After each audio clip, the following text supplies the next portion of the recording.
When someone new comes into your life and everything feels completely smooth from day one, it's obviously a great feeling. But whether it's a romantic relationship, a new friendship, or even a coworker, it's actually a reason to be cautious, because you might be dealing with love bombing. The core mechanism of love bombing is artificially forcing closeness. A manipulator completely skips all the natural stages of building trust, throwing you straight into an idealized bubble-like fantasy. It's not just the classic cliche of a guy showering a girl with expensive gifts. It can be a woman texting a guy 24/7, telling something like, "You're the only person who truly understands me," and so on. What matters is the feeling. You're placed at the absolute center of their universe, riding an almost euphoric emotional high. When the manipulator eventually starts devaluing you and causing pain, walking away becomes 10 times harder. Your brain, which still remembers that massive dopamine hit, will make you endure almost anything just to get back to those perfect first weeks. If love bombing was a full-scale presentation, breadcrumbing is keeping you on standby. The whole point of this manipulation is investing the absolute minimum effort to get the maximum emotional return from you. The manipulator spends literally 2 seconds sending a quick emoji, reacting to your story, or liking an old photo, and you spend the next half of your day overthinking what it could mean. It actually translates to, "I'm tossing you the smallest breadcrumb just to see if you're still on my leash. So, why don't you leave?" Because your brain clings to that tiny sign of attention and starts building an illusion. On top of saving their own energy, the manipulator is also testing what bare minimum dose of attention keeps you around. If you reply with full paragraphs of text to their lazy 2-word messages, they know their strategy is working and that you don't deserve anything more.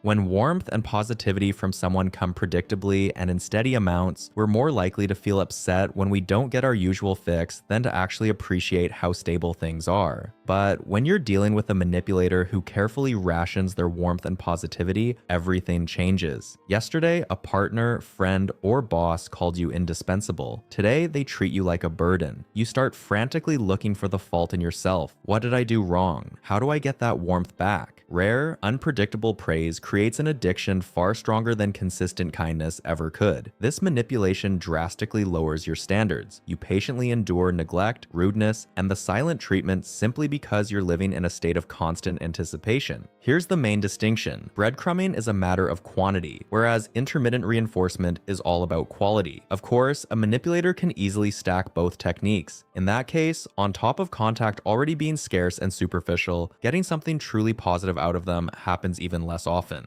A tactic called future faking can rear its head at any point in a relationship. Its main rule: talk is cheap, but action is expensive. In the beginning, it's all about big dreams, promises of moving in, marriage, buying a home, dream vacations, or career boosts. However, the moment a manipulator feels you pulling away, or when you flat out tell them you're unhappy and want out, the promises take a desperate turn. They'll promise to start daily meditation to fix their temper, even showing off a newly installed app as hard evidence, or vow to go to therapy. Alternatively, they might try to drown out your grievances with the same vague, over-the-top promises they fed you early on. Ever noticed how you get a second wind right after these heavy conversations? You're offered everything you've been asking for over the past 6 months, but always with a catch: later, pretty soon, or once I get through this rough patch. Why is it so hard to pull the plug? Because they're weaponizing your empathy and hope. You tell yourself, if I leave now, I'm throwing away the exact future I wanted, right when it's one step away. The next tactic, aptly named hoovering, kicks in when you're seriously ready to walk away, whether that's leaving a partner, cutting ties with a friend, or quitting a toxic job with an abusive boss. Here's the thing, hoovering isn't defined by what the manipulator does, but by their goal. And the goal is simple. They want to suck you back in. To do that, they'll throw a whole bouquet of manipulation tactics at you. If you've dealt with this, you've probably experienced something similar to love bombing when they realize the threat of you leaving is real. All of a sudden, they become warm, attentive, and deeply caring, even if they've been pretty cold to you a minute ago. Naturally, future faking plays a huge role here too. They'll make grand promises to change, or even more effectively, if there's something they've promised for a long time but never delivered on, they'll conspicuously do 1% of the work just to show you that things aren't that bad.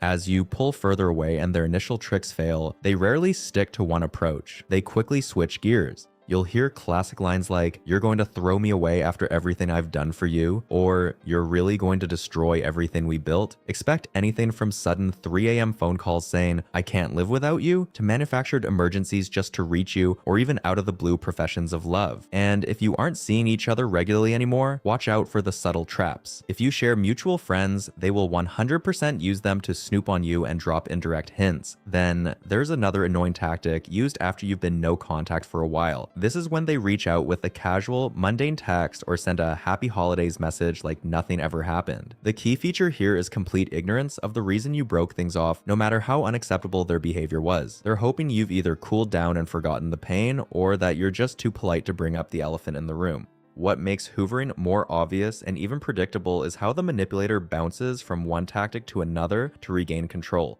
The less you react, the more desperate the tactics become, especially if you were a valuable resource to them. If you stay patient, you'll watch their actions become increasingly unnatural and frantic. And want to know the ultimate test to confirm you're being hoovered? When they realize that none of their words are working and your decision is final, the manipulator's mask can slip. You'll likely face direct insults, hostility, or immediate devaluation. They'll try to convince you that you weren't even that important, that you're easily replaceable, and that they never cared anyway. And the funniest part? If, after all that rage, they catch even a tiny glimmer of hope that you might come back, they'll instantly flip the switch right back to hoovering, whether that's playing the victim or showering you with kindness all over again.